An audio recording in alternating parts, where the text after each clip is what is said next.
हो गया। चलो देखो, समुच्चय पढ़ रहे थे ना हम लोग। क्या पढ़ रहे थे? समुच्चय। कल समुच्चय को परिभाषित किए थे, समुच्चय क्या होता है। ठीक है, उसका एग्जाम्पल देखेंगे। इससे पहले देखो कि तुम्हारा सिलेबस में क्या क्या है। एनसीईआरटी का बुक है किसी के पास 11th वाला? उसमें देखो, इसमें जो टॉपिक दिया हुआ है 1.1 में, वो दिया है भूमिका के बारे में। तुमको पढ़ना है, इसको रीडिंग करना है कि क्या दिया हुआ है उसके बारे में। फिर जो अगला टॉपिक है, समझ पाओगे ना कि क्या पढ़ रहे हैं। समुच्चय और उनका निरूपण। देखो सब पलट के, समुच्चय और उनका निरूपण। ठीक है, ये दूसरा हो गया। फिर तीसरा टॉपिक में क्या दिया हुआ 1.3 में?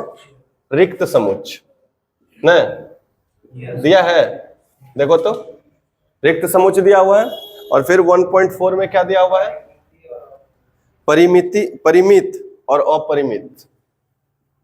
परिमित और अपरिमित समुच्चय। परिमित और अपरिमित समुच्चय। और 1.5 में देखो टॉपिक क्या है? समान समुच्चय। यानी कि ये समझ लो कि इस चैप्टर का तुम्हारा सिलेबस है। पहले तो हम पूरा मैथ्स का सिलेबस देखे थे ना, आज तुमको बता रहे हैं, क्या दिखा रहे हैं? समुच्चय चैप्टर में ये टॉपिक हमको कवर करना है। बात समझ में आया? फिर 1.6 में जो दिया है तुम्हारा, क्या दिया हुआ है? उप समुच्चय के बारे में। किसके बारे में? उप समुच्चय। लिखते चलो ये वाला, तब फिर आगे बढ़ेंगे। कॉपी में नोट करो, ये सब दिमाग में रहना चाहिए। हाँ, इस चैप्टर में ये टॉपिक पढ़ना है हमको, तब ना पढ़ाते चलेंगे तुमको लगेगा हाँ ये टॉपिक कवर हुआ, ये टॉपिक कवर हो रहा है। समझ गया बात को? लिख लो उप समुच्चय। और उसके बाद है घात समुच्चय। घात समुच्चय। और 1.8 में है सार्वत्रिक समुच्चय। सार्वत्रिक समुच्चय। 1.9 का जो टॉपिक है वो है वेन आरेख। वेन आरेख। और फिर है 1.10 समुच्चयों पर संक्रियाएं। समुच्चयों पर संक्रियाएं। 1.11 समुच्चय का पूरक। समुच्चय का पूरक। और 1.12 में है दो समुच्चयों के सम्मिलन और सार्वनिष्ठ पर प्रश्न। तो समुच्चयों के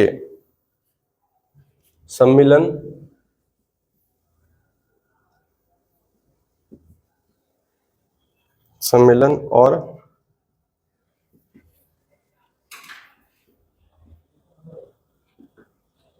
सार्वनिष्ठ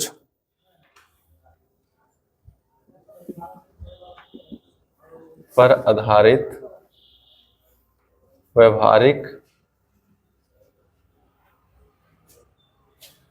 प्रश्न। आधारित प्रश्न। चलो लिख लो इतना। ये हमारा टॉपिक रहने वाला है इस चैप्टर में। ध्यान से सुनो, क्या बोले कि जो समुच्चय है इसमें कितना टॉपिक है? देखो तो 12 गो टॉपिक है ना। इसी 12 को हम लोग को पढ़ना है सिलेबस में अच्छे से। तो करना क्या है तुम लोग को, जब हम लोग कोई टॉपिक कवर कर लेंगे तो उसको टिक मार देना, हाँ हमको ये समझ में आ गया। सबसे पहले तो ये जो भूमिका है वो रीडिंग करना है तुम लोग को बुक से अपना। एनसीईआरटी का पहला पेज में रहता है ना भूमिका, उसको पढ़ना, कुछ कंसेप्ट समझ में आएगा। बात समझ में आया? चल, यहाँ पे कल हम लोग जो सेट का एग्जांपल लिए थे वो अक्षर वाला लिए थे। किसका लिए थे? अक्षर। आज हम फिर से, अच्छा बताओ पहले समुच्चय का परिभाषा बताओ, क्या बताए थे कल? समुच्चय क्या होता है? वस्तुओं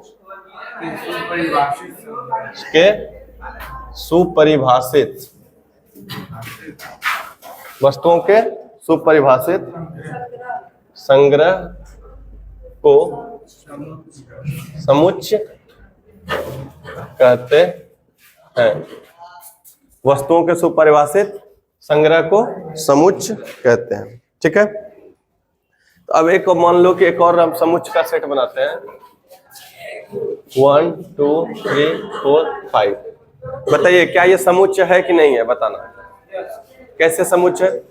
वस्तु, देखो क्या कर रहा है कि सबसे पहले परिभाषा पे जाएंगे ना, तो पहला काम क्या बोल रहा था, वस्तु होना चाहिए। तो क्या वस्तु वहां 1 2 3 4 5 है, बोलोगे है।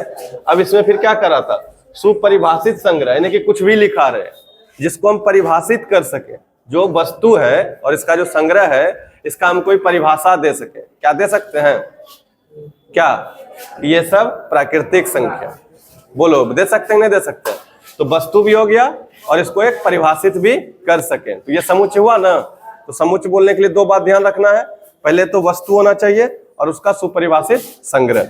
अगर इसी बात को लिखें समुच्चय में एक और तरीके से, तो कैसे लिखेंगे बताओ, x सच दैट, जो एक बिंदा दे के कॉमा देते हैं ना, इसको क्या बोलते हैं, सच दैट। इसके बाद देखो क्या है, x is such that, x एक प्राकृतिक संख्या, x एक क्या है बताओ, प्राकृतिक संख्या है। x क्या है, एक प्राकृतिक संख्या है जो 5 या 5 से छोटी है। समझ रहे हो बात को, क्या परिभाषित किए, x एक प्राकृतिक संख्या है जो 5 या 5 से छोटी संख्या है। अब बोलो जो यहां अंदर लिखा हुआ है उसी को एक लिखने का एक और तरीका हो गया, तो ये भी एक सेट हुआ। परिभाषित कर पाए ना इसको, क्या परिभाषित किए कि x क्या है, एक प्राकृतिक संख्या है जो 5 या 5 से छोटी संख्या। 5 मतलब 5 आ गया और 5 से छोटी मतलब 1 2 3 4 हो गया। समझ में आ रहा है सेट को लिखने का तरीका। इस तरह से भी लिखेगा तो समझिए एक सेट है, अगर इस तरह से लिख दे तो भी क्या है, सेट है। कोई दिक्कत, इसको एक और तरीके से लिख सकते हैं, बोलो कैसे। पहले तो x लिखोगे, यहाँ पे x पहले क्यों लिखा जाता है, क्योंकि यही x दिखा रहा है हर एक मेंबर। समझ रहे हो बात को। अब बताओ क्या होगा यहाँ पे, या एक लाइन खींच दो आसान तरीका से, क्या लाइन, एक लाइन खींच दो, हो गया। अब बताओ इस दूसरा तरीका क्या लिखोगे, x जो है वो क्या है, हाँ n लिख दिया ना, x बिलोंग्स टू, मतलब x जो है नेचुरल नंबर है। फिर इसमें कंडीशन भी लगाना पड़ेगा, x क्या कर रहा है बताओ, क्या है x, 5 से छोटा और 5 के बराबर। तो x जो है ऐसे साइन दे दोगे तो लेस देन हो गया किससे, 5 से, और बराबर भी है तो इक्वल टू, जो नीचे में एगो लाइन रहता है वो इक्वल टू। क्या बोलो इस तरह से भी लिख सकते हैं, इसको सटा के यहाँ लिख दो, x is less than equal to 5। बोलो सेम सेट है, इसको लिखने का तरीका अलग अलग हो रहा है, क्या सब एक के इंफॉर्मेशन दे रहा है या अलग अलग दे रहा है, एक ही अलग अलग दे रहा है, सब एक ही दे रहा है, सबको परिभाषित कर पा रहे हैं ना, यही क्या हो गया, सुपरिभाषित संग्रह। अच्छा और एक कोई तरीका से बता, इसको कोई लिख सकते हैं सेम बात को, तो बता सकता है, हाँ बता सकते हैं। लिखो यहाँ x लिख दोगे, x क्या लिखोगे, एक x जो है एक 6 से छोटी प्राकृतिक संख्या। यहाँ पे x क्या लिखे थे, एक प्राकृतिक संख्या जो 5 या 5 से छोटी है, सेम बात हुआ। और यहाँ पे हम क्या बोले, x एक 6 से छोटी प्राकृतिक संख्या, x एक 6 से छोटी क्या है, प्राकृतिक संख्या है। बोलो यहां तक लिखने में कोई दिक्कत है, सेम बात बोल रही है अलग अलग बोल रहा है, सेम बात बोल रहा है ना कि x क्या है, एक छोटी 6 से छोटी प्राकृतिक संख्या, सब इसी बात को बोला जा रहा है। और कोई तरीका है लिखने का तो बताओ, इसी बात को ऐसे भी लिख सकते हो, क्या x लिख दोगे, फिर सच दैट x क्या होगा, बिलोंग्स टू, और x क्या लिख दोगे यहाँ पे, 6 से छोटा। बोलो इतना तरीका से हम परिभाषित कर सकते हैं, कर रहे हैं ना, इसीलिए ये क्या था, सेट था। लिखो फटाफट, एक अक्षर वाला समझ में आ गया। चलिए ध्यान से देखिए, इसमें क्या करना है हमको कि चेक करना एक समुच्चय है या नहीं है। तो अगर यहाँ पे देखिए अच्छे से, तो इसको समुच्चय में लिख सकते हैं, क्या नहीं लिख सकते हैं, भारत की नदियां। जब भारत की नदियां बोले तो नदी एक वस्तु हो गया, नदी को क्या ले लिया यहाँ पे, वस्तु। और सुपरिभाषित संग्रह तो मतलब एक परिभाषित होना चाहिए, परिभाषित क्या कर रहा है कि भारत की नदी है, तो दोनों बात फिट फिट बैठ गया।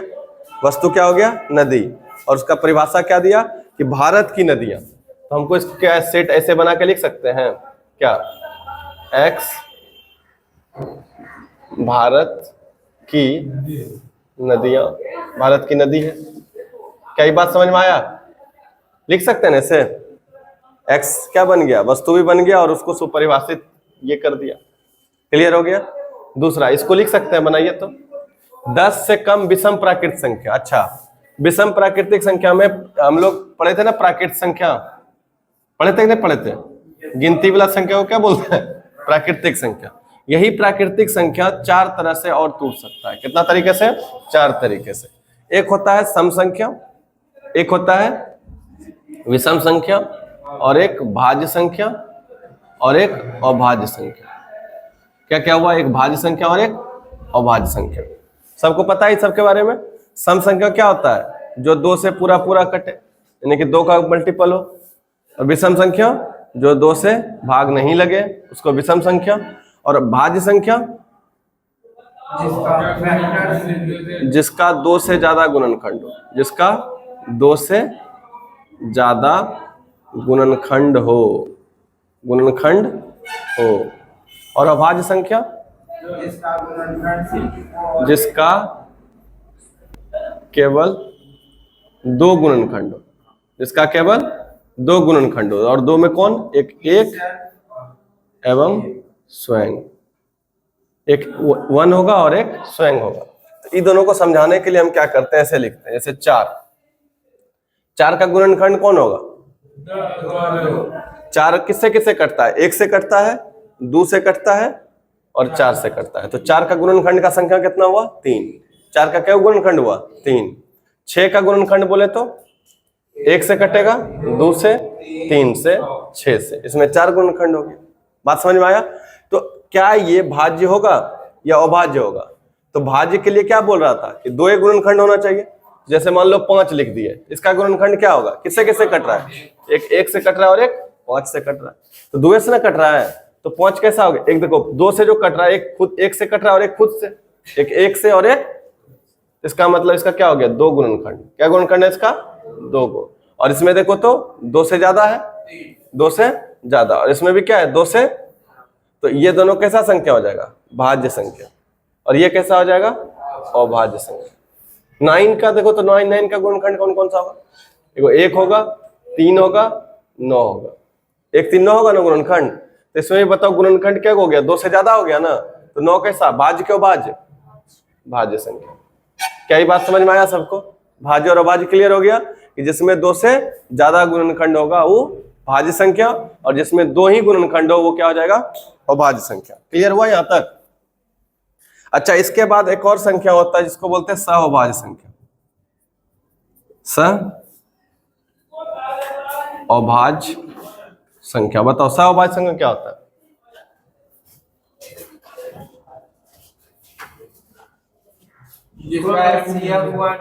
हाँ, सहअभाज्य संख्या क्या होता है? जिस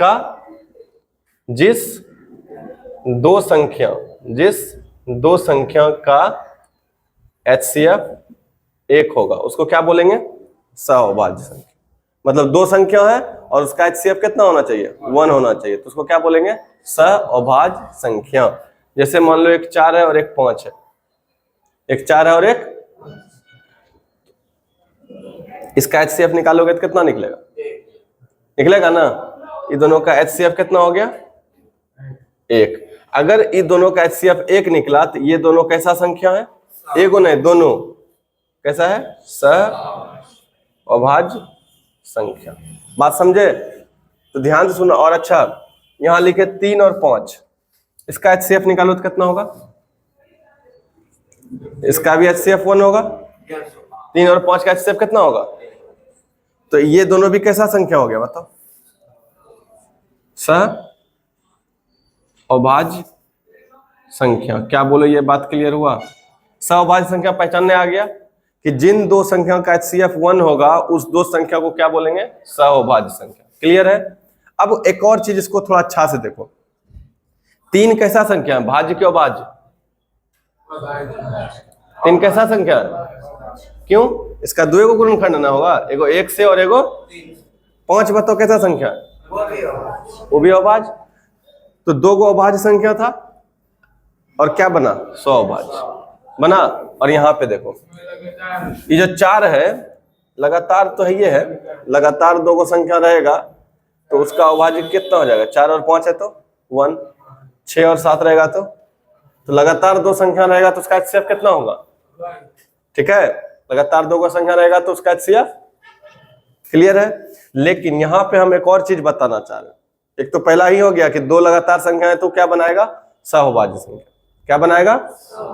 अब यहाँ देखो, हमें एक और चीज दिखाना है कि 4 यहाँ पे कैसा संख्या है? 4 कैसा है? भाज्य। और 5 कैसा है? और यहाँ पे क्या था? दोनों भाज्य, दोनों अभाज्य। दोनों क्या था? दोनों अभाज्य था ना। तो अगर दोनों संख्या अभाज्य है, ध्यान से सुनो, अगर दोनों संख्या अभाज्य है तो वो सहअभाज्य संख्या होगा, सहअभाज्य संख्या होगा। लेकिन क्या यहाँ दोनों है अभाज्य? नहीं ना है। तो दोनों अगर अभाज्य नहीं रहेगा तो जरूरी नहीं है कि अभाज्य होगा, वो हो भी सकता है और नहीं भी हो सकता। बात समझ में आया हम क्या कहना चाह रहे थे? कि अगर जो संख्या का तुम चेक कर रहे हो कि सहअभाज्य है कि नहीं, अगर वो दोनों अभाज्य है अपने आप में तो डेफिनेटली सहअभाज्य होगा। डेफिनेटली क्या होगा? समझ में आया बात को? वो क्या होगा? द्वय संख्या के लिए बात कर रहे हैं। कितना संख्या के लिए? अगर कोई दो अभाज्य संख्या है तो वो दोनों संख्या अपने आप में क्या होगा? सहअभाज्य संख्या। लेकिन अगर दोनों अभाज्य नहीं है तो हो भी सकता है और नहीं भी हो सकता। बात समझ में आया हम जो समझाना चाह रहे थे? क्लियर है? बोलो क्या समझाए तुमने? सामने क्या समझाए? कि अगर कोई दो संख्या लिए और दोनों क्या है? अभाज्य संख्या, तो निश्चित है कि दोनों सहअभाज्य होगा। दोनों क्या होगा? क्यों होगा? पता चल गया ना, क्योंकि दोनों क्या है? अभाज्य है। लेकिन अगर दोनों अभाज्य नहीं है तो सहअभाज्य हो भी सकता और नहीं भी हो सकता। क्या माइंड में चला गया अच्छे से? कोई दिक्कत? लिखना है तो लिख लो, इस पॉइंट को लिखोगे तो लिख लो। अगर दो अभाज्य संख्या है तो दोनों संख्या हमेशा क्या कहलाएगा? बताओ। अगर दो अभाज्य संख्या है तो दोनों संख्या हमेशा क्या होगा? अभाज्य, सहअभाज्य संख्या। कैसा होगा? सहअभाज्य। सोच के देखो, अगर कोई दोनों अभाज्य ले लेंगे तो सहअभाज्य हमेशा होगा कि नहीं होगा? हमेशा होगा। दो अभाज्य संख्या हमेशा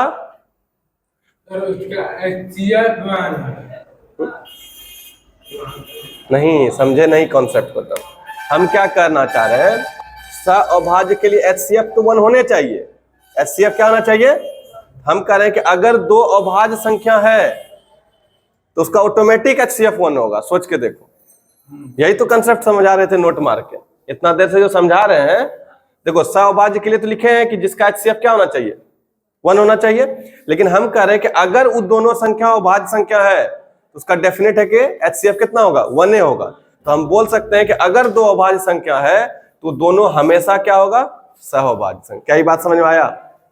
सबको जो समझ में आया समझा? क्लियर ना? यहां लिखेंगे अब 1 नहीं लिखेंगे? ठीक, क्लियर हो गया।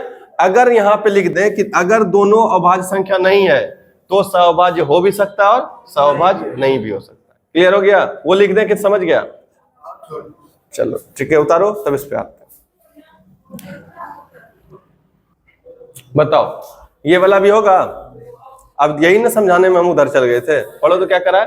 10 से कम विषम प्राकृतिक संख्या, तो 10 से कम होना चाहिए। और प्राकृतिक तो ये दिया सुपरिभाषित, परिभाषा तो दे दिया है। अब कौन कौन सा वो संख्या? 1, 3, 5, 7, 9। हम क्या लिख सकते हैं? सेट समुच्चय ए बराबर क्या लिख सकते हो? बताओ। 1, 3, 5, 7, 9। इसमें इस तरह से क्यों नहीं लिखे? क्योंकि जितना नंबर है उसको लिखना तो पॉसिबल है। नहीं समझे बात को? कोई दिक्कत है? आइए इसी को और एक तरीका से कैसे लिखते हैं? छोड़ो अभी इसी पे हल्का हल्का चलो। इसमें बताओ, अंग्रेजी वर्णमाला के स्वर, अंग्रेजी वर्णमाला के A-E-I-O-U है, तो ये भी तो सेट होएगा। A-E-I-O-U वस्तु हो गया अक्षर, और सुपरिभाषित संग्रह क्या हो गया? स्वर है। क्लियर हुआ? आगे पढ़ो। संख्या 210 के अभाज्य गुणनखंड, 210 का अभाज्य गुणनखंड आता है निकालने सबको? फिर से एक बार देख लो, अभाज्य गुणनखंड कैसे निकलता है? इससे 210, फिर 2 से ये नहीं कटेगा, फिर 2 से नहीं 2 से नहीं 5 से, तीनों से कट जाएगा। 3 3 9 3 5 15, 5 7 35, 7 1 7। क्या क्या निकला अभाज्य गुणनखंड? 2 3 5 7, वही लिखा है ना वहां पे। तो देखो क्या करा है, 210 के अभाज्य गुणनखंड ये यहां लिख सकते हो आराम से। क्या सेट ए बराबर क्या लिखोगे? 2 3 5 7। बोलो क्या ये सेट है? तुम लोग सोच के बताओ, बताओ किसको लग रहा है कि हम जो लिखे हैं वो सेट है ना?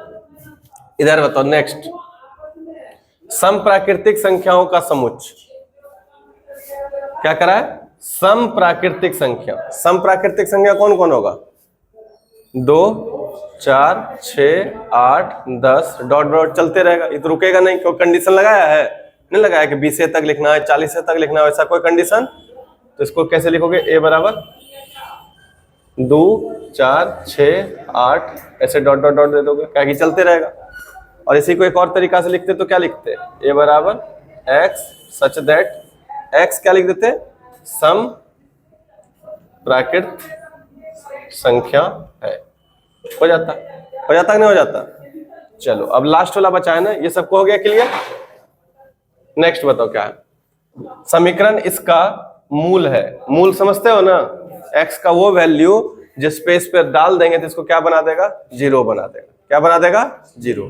तो मूल दिया हुआ है कितना? 2 और 3। तो इसका सेट क्या लिखोगे? ए बराबर 2 और 3। ये तो सॉल्व करने आता होगा सबको, कोई दिक्कत?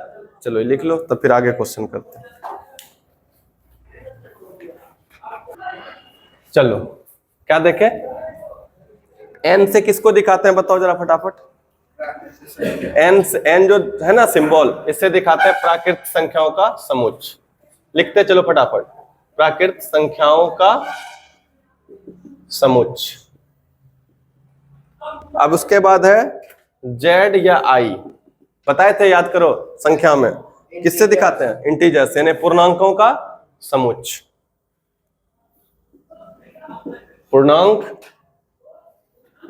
पूर्णांकों का समुच्चय। पूर्णांकों का समुच्चय।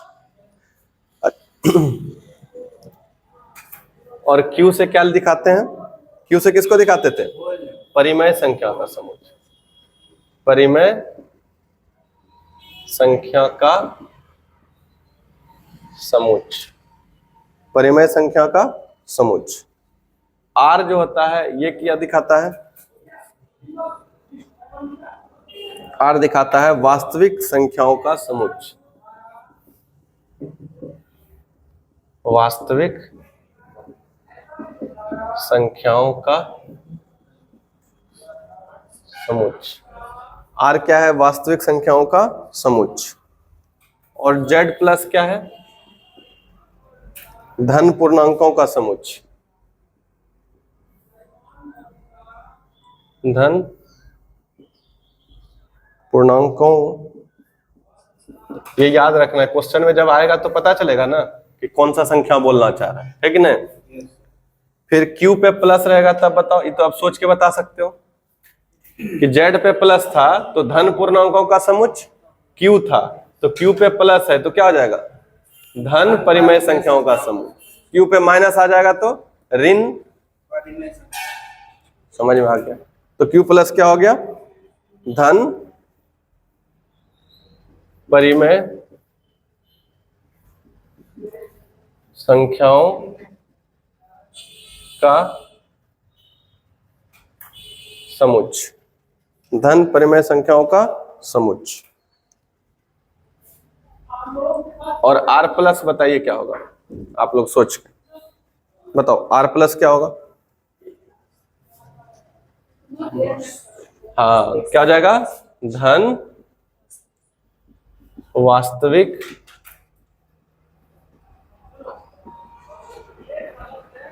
संख्याओं का समुच्चय। चलिए, यहां तक क्लियर हो गया समझ में? अब करते हैं कुछ क्वेश्चंस। लिखिए यहां तक पहले। कितने इसका क्या नंबर? वाह, गुड। डी नंबर ही सही आंसर होगा। अब कैसे? बात यही ना है।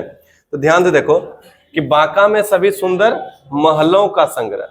अब बताओ, सभी महल, महल तो वस्तु हो गया, महल को तुम वस्तु बोल सकते हो, लेकिन महल को परिभाषित नहीं किया गया।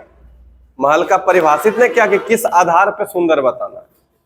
जैसे यहाँ पे बोलता है अब मध्य अभाज्य संख्या, तो अभाज्य संख्या परिभाषित है, लेकिन सुंदर महल परिभाषित है कि किस तरह से सुंदर महल का काउंटिंग करना है, नहीं। तो इसलिए ये क्या बात समझ में आया? नहीं समझे? नहीं समझा? ये कहता है नहीं समझे। अब बताओ, हम बोल रहे हैं कि यहाँ पे देखो, ऊपर पढ़ो पहले क्या कह रहा था, 2 और 20 के मध्य प्राकृतिक संख्याओं का संग्रह। तो 2 से 20 के बीच में संख्या होगा, 2 से 20 के बीच में संख्या होगा प्राकृतिक वाला, कौन कौन सा, 3, 4, 5, 6, 7 ऐसे करके संख्या हो गया। अब फिर क्या उस संख्या को परिभाषित कर सकते हैं ना, प्राकृतिक संख्याओं का संग्रह। तो प्राकृतिक संख्या परिभाषित है कि नहीं, गिनती की संख्या को प्राकृतिक संख्या कहते हैं। तो वस्तु भी हो गया और परिभाषित भी हो गया।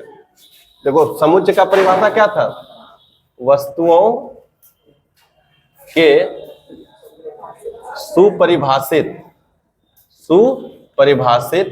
संग्रह को समुच्चय कहते हैं, यही ना बताए थे। तो वस्तु तो हो गया कौन, ये हो गया कौन, नंबर हो गया। वस्तु कौन हो गया, नंबर। और उस नंबर को परिभाषित क्या किया कि 2 और 20 के बीच के मध्य में क्या है, प्राकृतिक संख्या है। तो प्राकृतिक संख्या परिभाषित है कि नहीं है? तो सबको पता है कि प्राकृतिक संख्या गिनती की संख्या को बोलते हैं। तो इसलिए यह संग्रह क्या हो गया, इसलिए यह संग्रह क्या हो गया बताओ, समुच्चय हो गया। यह संग्रह क्या हो गया, जैसे तुम इसको लिख सकते थे, बताओ a बराबर क्या लिख सकते थे, 2 और 20 के मध्य 3, 4, 5, 6, 7, 8, 9, 10, 11, 12, 13, 14, 15, 16, 17, 18, 19 मध्य बोल रहा है तो पीछे तक जाएंगे। कोई दिक्कत हुआ किसी को? तो ये बात परिभाषित है ना, तो ये क्या हो गया, समुच्चय हो गया। अब दूसरा नंबर पढ़ो, 1 और 100 के मध्य अभाज्य संख्याओं का संग्रह। तो बताओ 1 और 100 के मध्य अभाज्य संख्या, तो क्या अभाज्य संख्या परिभाषित है? नहीं है। अभाज्य संख्या को परिभाषित किया जा सकता है ना, कि जिसका 2 गुणनखंड हो, यही नहीं बोले थे, जिसका 2 गुणनखंड, उसको क्या बोलते हैं, अभाज्य संख्या। तो क्या वो परिभाषित है कि नहीं? तो 1 से 100 के बीच जो भी संख्या लिखना है वो परिभाषित भी हो गया और वस्तु का संग्रह भी हुआ कि नहीं हुआ? तो वो क्या हो गया बताओ। इसको कैसे लिखोगे समुच्चय में? तो बताओ इसमें क्या क्या लिखोगे, पहला 2 हो जाएगा अभाज्य संख्या, फिर 3 हो जाएगा, 5 हो जाएगा, 7 हो जाएगा, 9 तो नहीं होगा, 11, 13, 17, 19 डॉट डॉट डॉट लिख दिए। और लास्ट वाला लिख सकते हो 100 से पहले, क्या लिख सकते हो 100 से पहले अभाज्य संख्या, कुछ भी होगा, मतलब परिभाषित कर पाए ना। हाँ 93 कटिए जाएगा रे, हाँ 93 91, 3 से 94 भी कट रहा है, 95 भी कट रहा है, 96 भी कट रहा है, 97 समझ रहा है ना, 97 हो जाएगा। बात समझा? कहने का मतलब एक समझ रहा है ना, कंसेप्ट जो तुम्हारे अंदर समझाना चाह रहे हैं वो समझ में आ रहा है ना। हो देखो वो सूत गया, नहीं समझ में आ रहा है रे। यहाँ देखो तीसरा पढ़ो, इसमें अभाज्य संख्या भी परिभाषित है और ये भी क्या है, परिभाषित है। अब देखो समीकरण दिया हुआ है कि संतुष्ट करने वाली संख्याओं का संग्रह, यही तो दिया परिभाषित। परिभाषित क्या किया कि इस समीकरण को संतुष्ट करने वाले संख्याओं का संग्रह। तो इसको जब सॉल्व करोगे तो x का कुछ ना कुछ वैल्यू निकलेगा, तो उसका संग्रह तो सेट हुआ ना। परिभाषित क्या कि नहीं, x का वही मान लेना है जो इस समीकरण को क्या करे, संतुष्ट करे। तो इसका मतलब है क्या किया, ये परिभाषित कर दिया। और इसको करो तो सॉल्व क्या निकलेगा, x² - 5x + 6, तो 6 बन जा 6। और इसको वही पढ़ना चाहिए, 3 और 2 ना 3x 2x + 6। अच्छा हमको ये बताओ कि इसको हम ऐसा लिख सकते हैं, x² - 5x + 6 को x² - 6x + x + 6। यही तुमको बोले थे ना कि पोस्टमार्टम करते हैं हम। मेरा तरीका क्या है, पोस्टमार्टम लिख सकते हैं। तो जितने को लगा ना कि लिख सकते हैं तो ये गलत है। अब कैसे, तब तुम निकालो इसका आंसर, निकालो। क्या करोगे, कॉमन x लोगे कॉमन, तो x - 6 हो जाएगा और प्लस, अब यहाँ पे क्या कॉमन लोगे 1, तो x प्लस 6 होगा। कहाँ कॉमन आया? अब ये सब छोटा छोटा बात तुम लोग ध्यान नहीं देता होगा, लेकिन हम देते हैं ना। यही तो तुम्हारे और मेरे में खासियत है, क्योंकि तुमको सिखाया कि ई दोनों को मल्टीप्लाई करो, आना चाहिए, फिर उस दोनों को जोड़ने घटाने पे बीच वाला आना चाहिए। यही नहीं बोला था?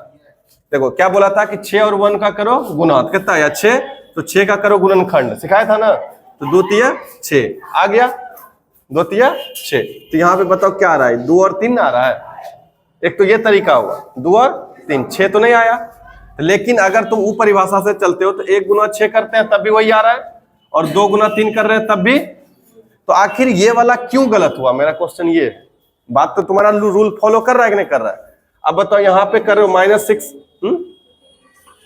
बीच वाला सेम, इससे सेम नहीं हुआ। कैसे सेम नहीं हुआ? कौन नहीं हुआ? इसको करो जोड़ के देखो तो -5x नहीं हो रहा है। -6x प्लस x करो तो कितना होता है? नहीं हो रहा था। प्राइम फैक्टर नहीं, देखो ध्यान से, ये है कि जब तुम a और c को मल्टीप्लाई कर रहे थे ना, तो ये क्या है, प्लस में। 6 1 जा 6, तो दोनों किस में था, प्लस में, और रिजल्ट भी क्या आया, +6। क्लियर है? रिजल्ट क्या आया, +6, नॉट 6, +6।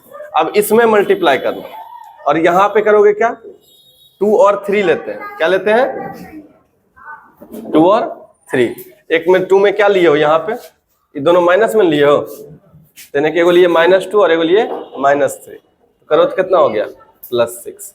और तुम जब यहां लिए थे तो एगो -6 और एगो में +1। ध्यान से सुनो, इसमें क्या लिए थे, -6, और इधर क्या लिए थे, +1, तो कितना हो गया, -6। और लेकिन रिजल्ट में क्या -6 दे रहा था या +6 दे रहा था? 6 1 जा 6, +6 में ना। तो बताओ इन दोनों में कौन वाला सेक्शन लेंगे, जिसमें माइनस आ रहा है कि प्लस आ रहा है?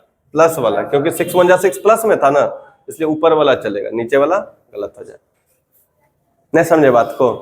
6 और 1 जब लिए थे तो यहाँ -6 और 1 का फैक्टर था, तो मल्टीप्लाई करने पे क्या आ रहा था, नेगेटिव। और इधर जो लिए -3 और -2 करने के बाद उसके बराबर एग्जैक्ट हुआ कि नहीं हुआ, इसलिए क्या लेते हैं। तो ये कभी कभी ही ऐसा गलती होता है, लेकिन हम लोग को माइनस का भी साइन ध्यान में रखना होता है। क्या ये बात समझ में आ गया, क्लियर सबको? कोई डाउट है किसी को?